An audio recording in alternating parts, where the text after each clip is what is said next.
the Melbourne Hamfest. Will get me to Wickham Road, John. Okay, and then down here make a right and go all the way to the next stop sign and make a left. Or IRS, how's that for an interesting call? DC4DEA. Those are issued calls.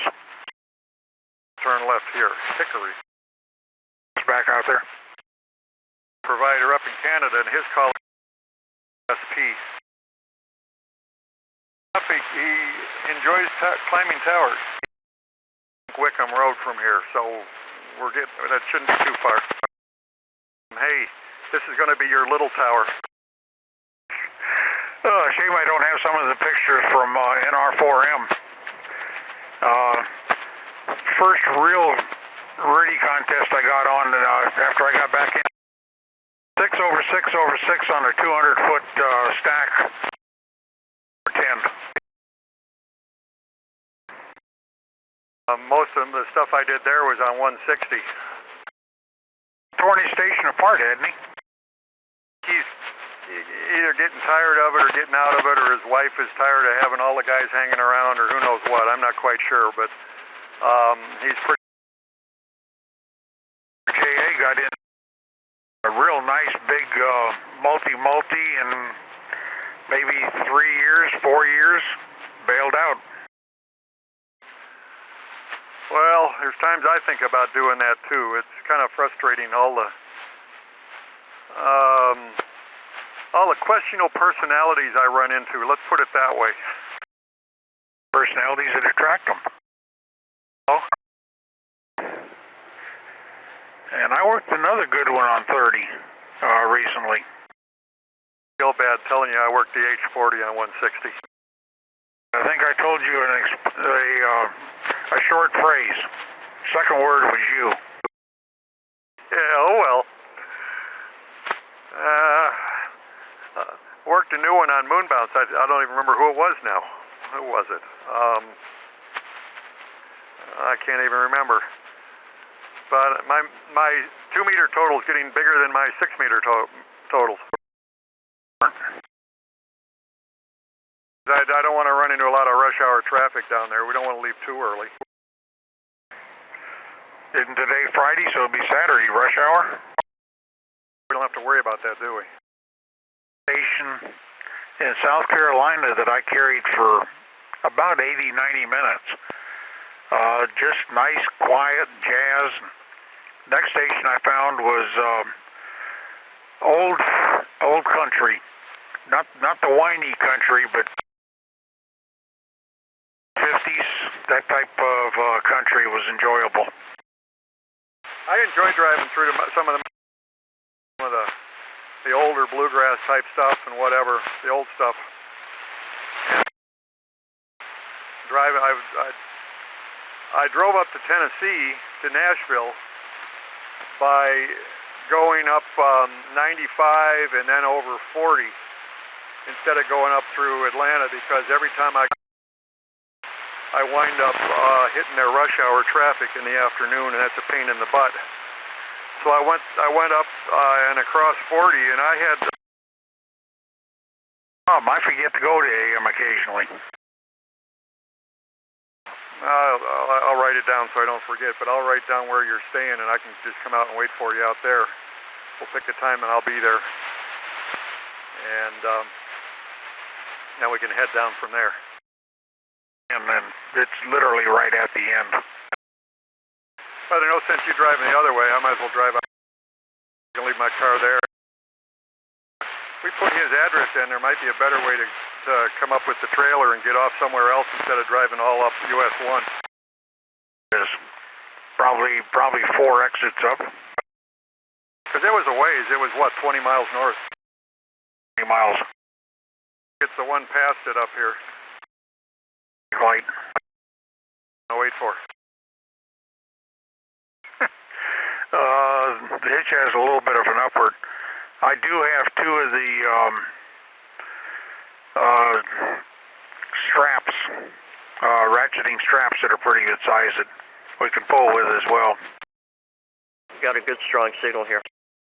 92 right in front of target. 9. I looked at the chiclet meter, and you gave me 9 chiclets. I'm an S9 here. I got 50 watts to a quarter wave in the center of the roof. Watts to the J-pole on the back of the back of the truck. Yeah, you. Yeah. That's.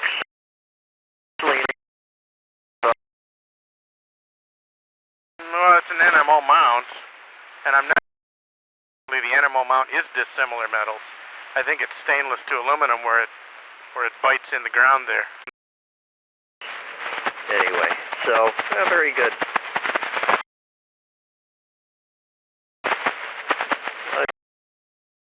Heading home from a day at my part-time. What's your part-time job? Driver for Hertz on Useless One. I just didn't remember. Yeah, well, standing invitation for you to come down to Fort Pierce and see our Eastern Catholic Church. Still, always holds. It's always there.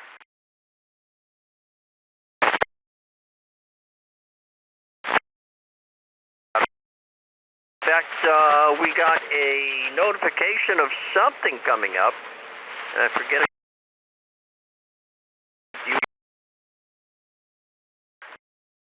Well, maybe I've liked maybe I hit like on it at one time and remembered it. And there's what are you folks doing special there coming up soon, or maybe just past? All the Marian holidays in September and October. Boy, 192 is a parking lot here. Let's see, what do we got coming up in October and November? I don't remember. Stop talking or not. I got into a real bad spot there, and you kind of faded away into static and white noise. But see what happens when I get out of this intersection of Fort Malabar Boulevard and AKH AI4GK. I did stop talking, and I'm hearing you really well now, so you're probably hearing me well. Yep, still about the same. This you're at. We're really close to that light, one block east of Minton Road. You know where Minton Road used to be? A long time ago, before I moved to town, it was one of those intersections where the two big north-south streets didn't line up, and it was a horrible traffic jam thingy. And then they moved Minton to line up with Wickham. Well, I'm at that first light. Now you're only 5 or 6. 2-3 cars at most. We're getting through the light during each cycle. Only 2-3 cars at most getting through the light. They're all being held up by Minton light, but yeah, I know where you are. I'll tell you, it's real good for 2 trucks, simplex. Probably good.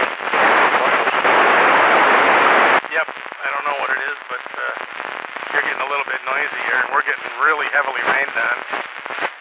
And yeah, we can't make any progress because there's all these cars in front of us. Yeah,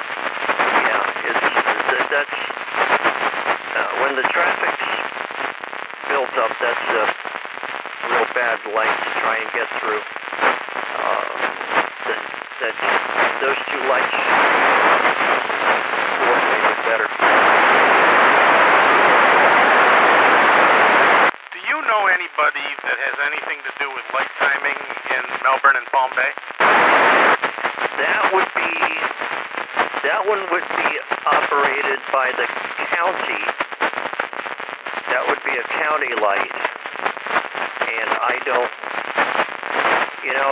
if it were a Palm Bay one, I just noticed that the intersection of Palm Bay and Babcock is badly timed. Word to the people. I'm here. So I'm getting out of the car. 73, NAKH going swimming into the restaurant. I guess call through the switchboard or go on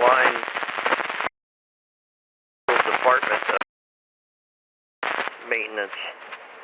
But yeah, that one needs to be, those two need to be coordinated. Well, but during the hurricane, when all the lights were out and the police were, man, traffic moved wonderfully. I'd like the police to never direct traffic again because it was so wonderful. Yeah, you know what? You're as being one who directed traffic in those intersections for a number of years. You're right. It flows much better when we just leave it alone. N8KH.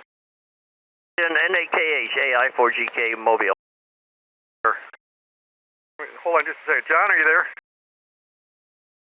What do you want to do? Probably ought to go ahead and go on down there and get the trailer. I'll try and call him again a little later there. Who's the other station? N8PR. You on your left, N8KH. Okay. Yeah, I just tried to call the guy who has the tower. We don't have a 100% deal here on this tower yet. We tried to call him and got a hold of his wife and told his wife to tell him we were coming back to give him money, and he'd left the Hamfest by the time we got back. So it's weird. But all I got was his home phone. I didn't have his cell phone number. He gave me his home number. So like I said, we got a hold of his wife, and we asked his wife to call him on the cell phone to tell him that we were coming back to give him the money, and he left the Hamfest in the meantime, and now I call his home, and there's no one answering at home. Out here in Melbourne, so he's like in a hotel or something. Lives in Coco, which is, 20, 25 miles up the coast. At the tower, and wanted to be sure it was something we wanted to buy, you know, before we did anything else, and so now we're ready to get the tower, and I'm going, do we want to drive all the way down to Fort Lauderdale, get the tower, and come up here, and then we find that he sold it to someone else because he's got their money. Yeah, so I guess you need to go down to Fort Lauderdale to get the trailer to get the tower home. The trailer, so we can come back up and get the tower. What we did do is on his table, we took the photos of the tower with us, as you saw, and we put a note on the table saying we want to buy it. So hopefully that'll be good enough. He won't have sold it to someone else in the meantime. One of them towers I saw on a pickup truck out in the parking lot. A 5-section easy way, 100-foot. Well, they call it an 88-foot tower by the time you interlace the sections, but it's 5 20-foot sections that are interlaced to make it into an 88-foot tower. Above the trees? In half, and it's going to 2 different locations. 93-year-old WA4WTG Cappy down in South Florida lost his 2-section easy way, and I told him I had 40 feet of roan and a hazer he could have, didn't even have to pay for it. And no, I want an easy way again, so we found this easy way, and the top 2 sections are going to go to Cappy, and the bottom 3 sections, which are the larger sections, John's taken back to Virginia for someone else. He came down here to buy a tower for his friend up in Virginia, and so we decided we'll split this. The price for the 5 sections is $500. We can't beat the price. Get it? Call back and ask for the guy's cell phone so you can call him directly. Answering the phone right now. That's the problem. Earlier we got a hold of his wife, but now no one's answering. I don't know whether they went out to dinner or who knows what, but I'll call again in a little while when I get to the hotel. And now we're real hard to get a hold of. Well, anyway, I'm sure it'll work out, but I just hate to drive all the way down there and come up here with a trailer and then have them say, oh, well, I sold it to someone else, and at the same point, missed all the programs if we don't get back up here in time to do the programs. 30, and it's 2.5 hours each way, and we got a little bit to do while we're down there. 1, hook it up, and 2, I want to get some roping to come along and some stuff so we can pick up one end of the tower to get it on the trailer if we absolutely have to. even if I got a 4 or 5 to 1 block and tackle and throw a rope over a tree limb or something. Section. Together, and I'm not sure there's enough space where the 5 sections are to pull them apart. Oh, beastie. Section up on the trailer, I think we can get it up there. If we can get one end on the trailer, we can deal with it. It's insane, and it can't just be all Hamfest traffic. The traffic right now in Melbourne is it's insane. It's not like this. He's coming home from their early bird dinners. Really this bad. Well, your traffic's nothing compared to where I live down in Fort Lickerdale. I can give away my room down here at the hotel. They reserved it for you, right? They better have it. Urban hotel down there. That used to be a, what do they call it? I don't remember the name of it, but used to be one of those hotels with like a full kitchen and everything, like for extended stay. Some of the rooms still have that, yeah. I stayed there last year as well when I came up, and it seemed, it was a decent place to stay, so I went and booked it again this year. When I interviewed before I first came to town. I'm an electrical engineer. I do digital signal processing, software-defined radios. But I'm a chemical engineer.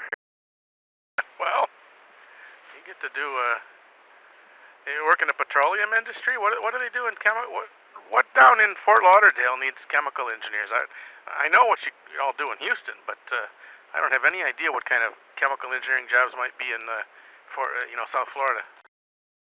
I worked R&D for several years for Union Carbide, and then I worked and ran a couple of plants for Clorox Company, and went to the R&D center in California for Clorox, and the people out there were absolute idiots, so I wound up being a yacht broker and then having a company building boats, and on and on and on. When I got to Florida, a lot of things came together, and I became what was called a marine chemist, which tied my marine background into the chemical engineering background, and I got involved with chemical safety on ships and welding and confined space entry and training of people who had to do that stuff and certifying when it was safe so they wouldn't blow a tanker up if they welded on it, and on and on.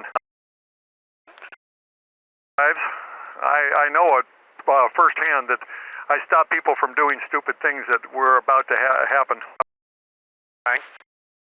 Well, the other part of it is the first 10 years I was in business down there were 10 deaths. The second 10 years, I feel a lot of it was because of my education, there was 1 death. In the third 10 years, there were no deaths. So I think I saved some lives I don't even know about.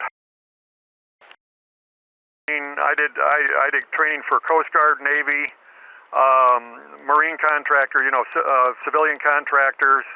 I did continuing education for the fire departments. All kinds of stuff. Anybody that got involved with firefighting on board ships or welding and repairs on the ships and confined space entry. That the fire department needs advice all the time from chemical engineers.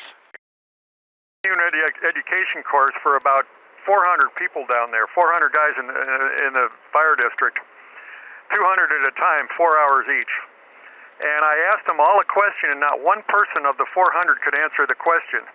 And the question was, when you put out a fire somewhere and the building hasn't been consumed and you haven't chopped 14 holes in the roof and the building is intact, who is it among you fire department people take on the responsibility of telling people when it's safe to go back in the building, that there's nothing smoldering, nothing being generated in the way of chemicals or anything that they could breathe that could hurt them? On the ship, it's me as a marine chemist. I'm the guy that has to do that. On shore, not one of those 400 people could answer the question, and none of them, I got a phone call. None of them had an answer. Let me get the phone, NAPR. KH. In Florida with the boats. That's your buddy with the tower, and you made contact and all? Wanted me to turn around and come to his room because he's got 2 beds instead of 1 king bed. And we could sleep there together, in separate beds, obviously. And I said, well, I'm almost to the hotel here, and since it's booked, I might as well use it. And so I'm almost for the hotel. I might as well do it. You know. Figure, you know, I might as well go in. It's paid for. I might as well use it. Back. Won't take a cancellation. They needed a cancellation by 4 o'clock yesterday. Well, it costs the same. Oh, yeah. So I figured since I'm here, I might as well go ahead and go in and relax and, you know, whatever. Then John and I won't keep each other awake if we snore. I've got it in sight here. We'll see you later, or see you tomorrow. N8PR. November 8 King Henry Mobile. JS, JE4EVN. F calling W4 SHR. Are you on the frequency? Over. 2F, W2F, W2F. See you. Now I'm trying to find parking. UKC, W2F. My way through the mud in the parking. Today. Is he coming up? But yeah, I think he is. I haven't talked to him yet, though. I think he said he was on the Florida DMR group at the moment. Haven't tried to call him on it there yet, though. No, have I? I brought my DMR, but realized I didn't program it to be up here in Melbourne. Yeah, I was wishing I had all-wheel drive at the moment. I wasn't joking about the mud, but didn't get stuck, so it's all good. Anyway, I'll be switching over to the HT momentarily. WU2F. Rental car and it was like driving on ice. You guys over there, W4 SHR. We're in the first row of the exterior swaps. See you there. WU2F.